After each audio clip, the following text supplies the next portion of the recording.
Hector, we are leaving. Oh, what have we got there? Got a little camera so that you can make your own vlog of the UK Games Expo. So that you can be top shagger at the YouTube. Okay. Okay, that's fine, but I'm not going to edit that. Okay, you can edit that. Right. Go on.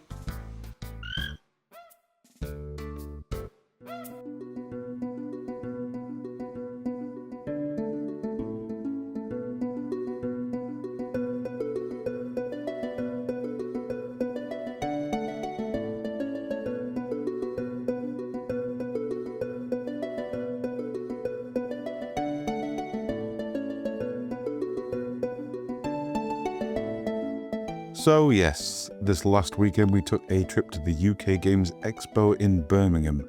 It's my first time doing this convention and haven't really got any idea what to expect.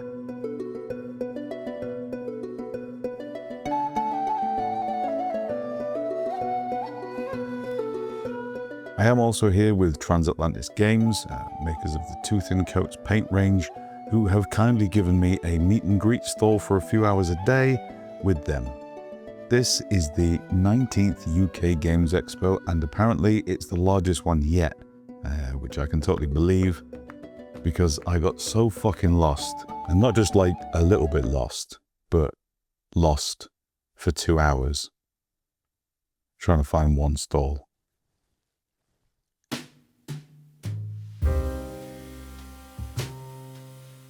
But I got to meet and chat with some other fellow people in front of the camera, makers, designers, manufacturers, producers, and just people making some really cool shit.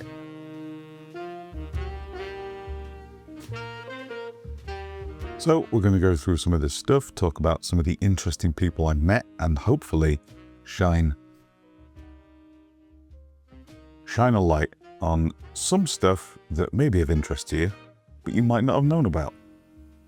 Okay, first up is Forbidden Psalm and also The Last War.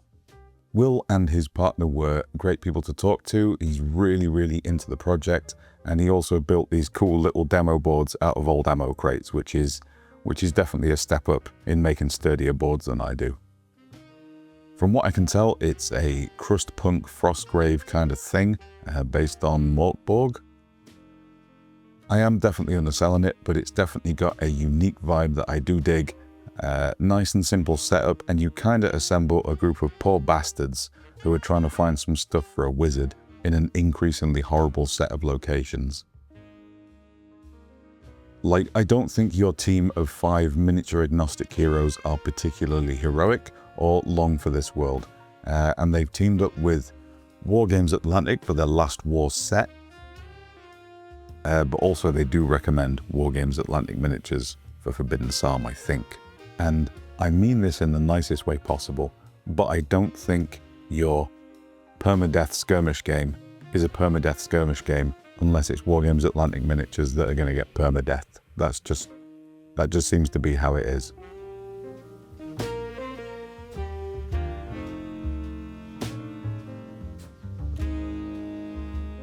Next up, I went to see the boys over at the Bashido stand. I do have mountains of Bashido already, and I've yet to actually play a game, but the minis are so damn good that I just can't help myself every time.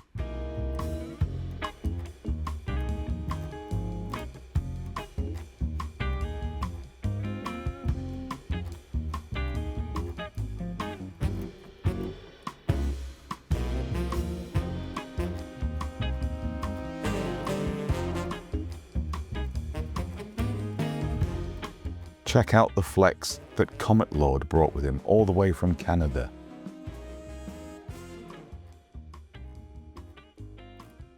Yeah, I mean, like, Forge World Titans are cool, but they'll never quite be Shadow of the Colossus with playable shoulders cool. Yeah, these guys do STLs online, and I do have a print farm. However, it is sometimes just nice, in this modern day of modern tech, to just buy a big old hunk of resin. I got this absolute unit of a Gravelord Nito looking dude. And I also very surreally met up with, I think it's the marketing fella from One Page Rules. And, you know, as you do when you meet someone like that, you invariably get off topic and you get onto the really, no pun intended, the gripping discussion of paintbrushes, their handles, their designs. And he waved in front of me.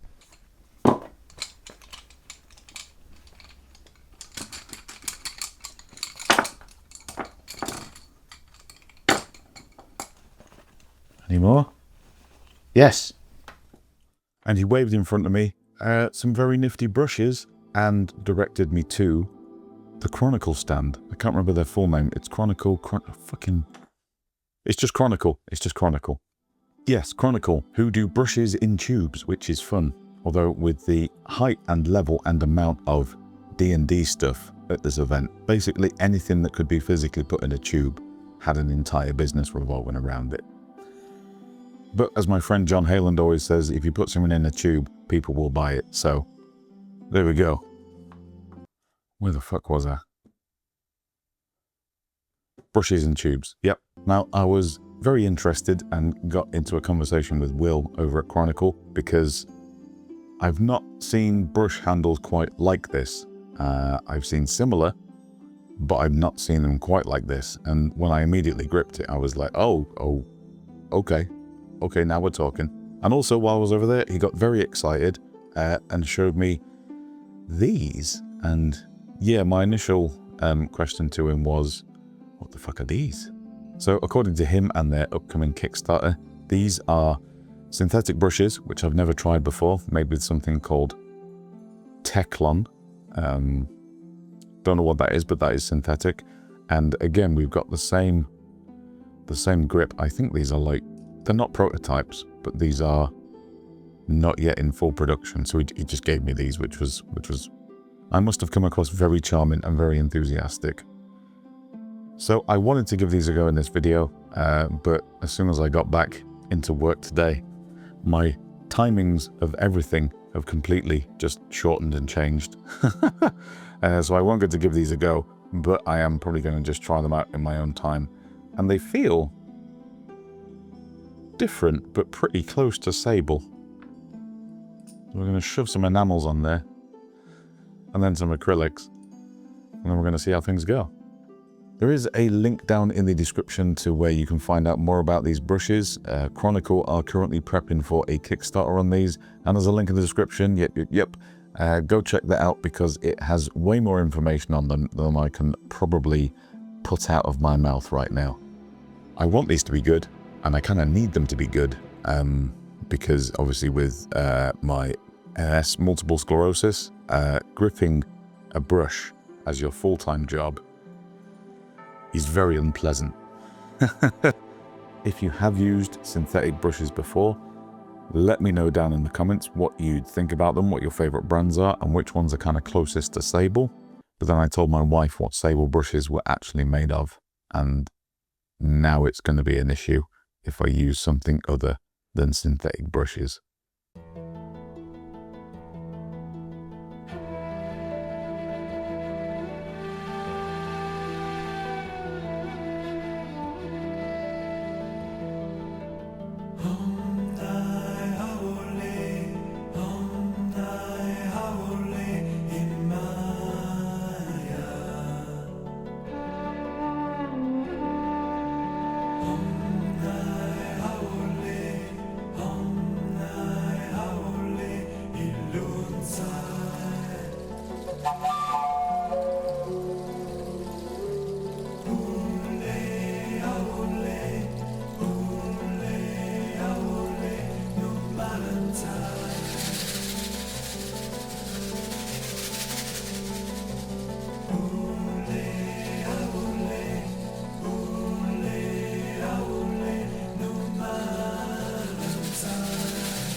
Anyway, so speaking of expensive 3D printed stuff, I was invited over to see Malediction, which is manufactured by Loop.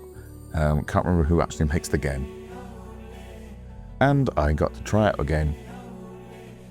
I mean, I didn't necessarily want to try out a game because it was 35 degrees with no air conditioning in there, and I wanted to film some gameplay going on, but the guy misheard me and thought I said I really want to try a very intense full demo of the game. At which point I was just way too British to back out of that situation. And then I was playing a demo of the game.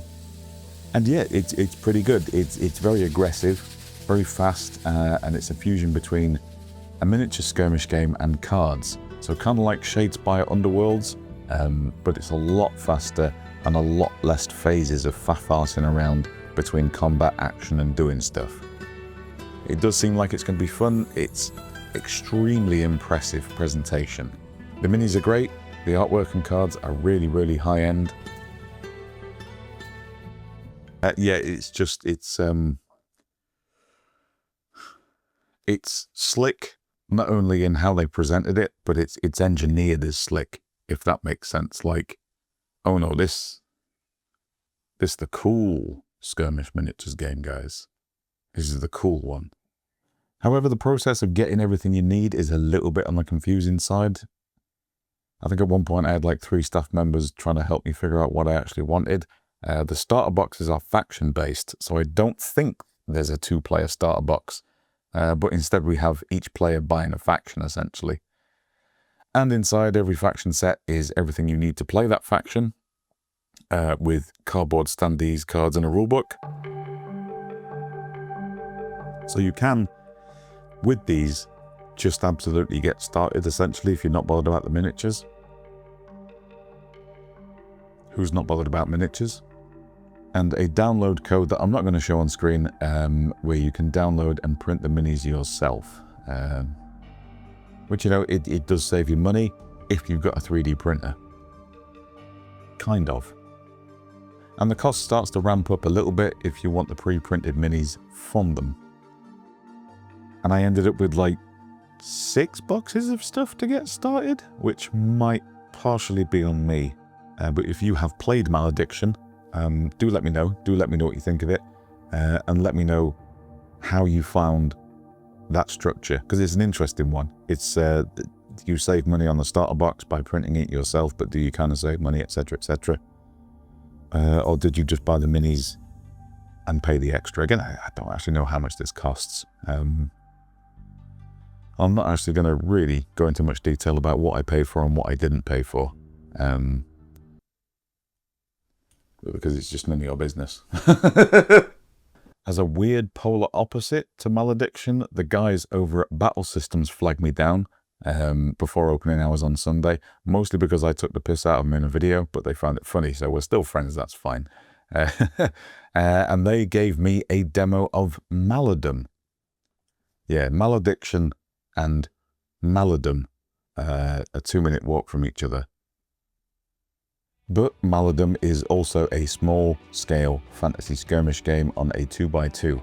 Juxtaposition, however, Maladom comes with miniatures as a minimum, a neoprene mat, really nice battle systems terrain, loot containers, dice, character tiles to put your cards on, boards to mount them, with stats trackers and all that stuff.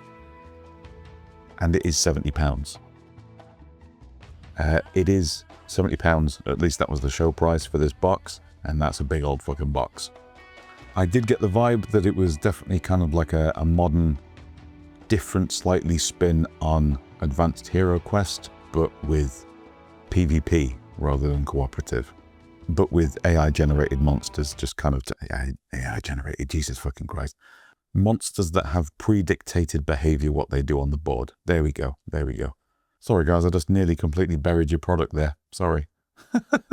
Yes, and Guards of Traitor's Toll, and there's a lot in here as well.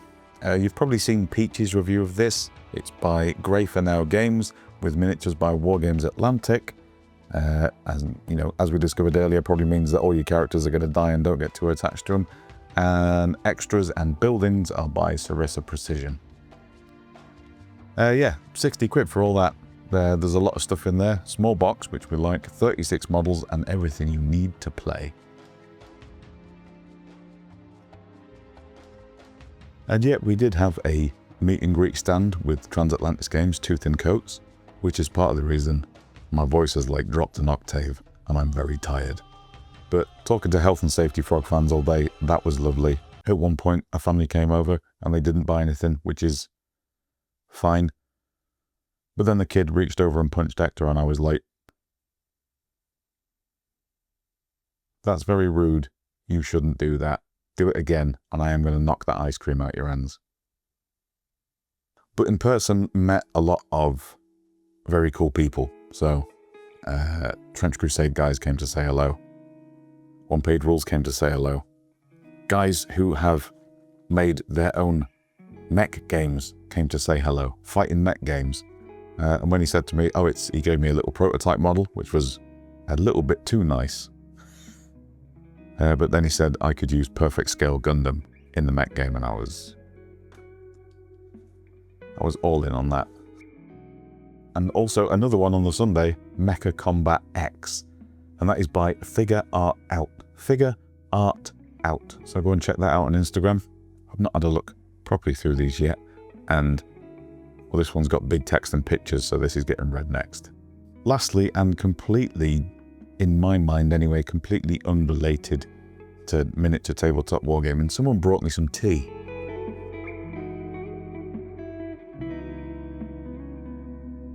Whiskey Black Tea, Dungeon Master Tea, Tea Party.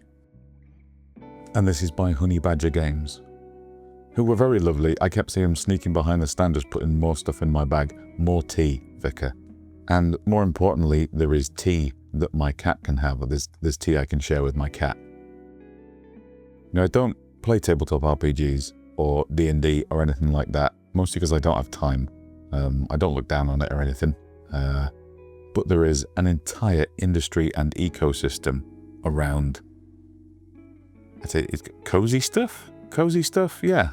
And maybe I should take a few hints from the D&D people, because as a miniatures guy with MS and a YouTube channel, my life is just caffeine and medication. But D&D people seem to have it right. Every product is like, you know what? Treat yourself. What class are you in D&D? I'm a wizard. Have some wizard tea. Cheer up. I might just sack this off and go home, actually. Yeah, I think I might do that. Yeah, and if I can buy a bag of tea that will simultaneously chill me out and get my cat off his nut on catnip, that's a gap in the market that's definitely been filled that was never going to be filled by anyone else apart from the RPG crowd. So, tea. Right, I am really tired and my inbox for other work is piling up, so check out all these lovely things I've mentioned and all the lovely things that are in various B-roll that I haven't mentioned. And you know what? Do what the RPG people do and treat yourself. Cheers. I'm out of here.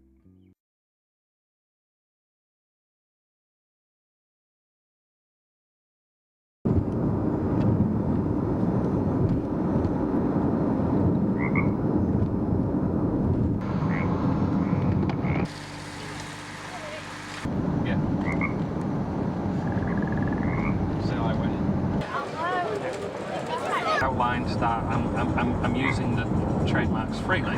Yeah. But I stayed at the Arden last year. Oh, okay. All 3 days. And actually I did 4 days at the Arden because I came in on Thursday already from. Yeah, this grown up car.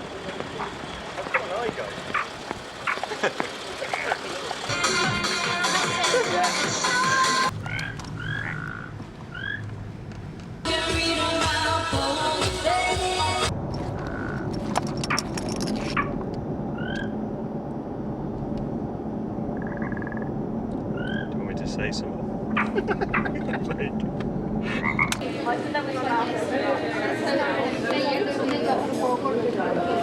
How the fuck do you mess with that?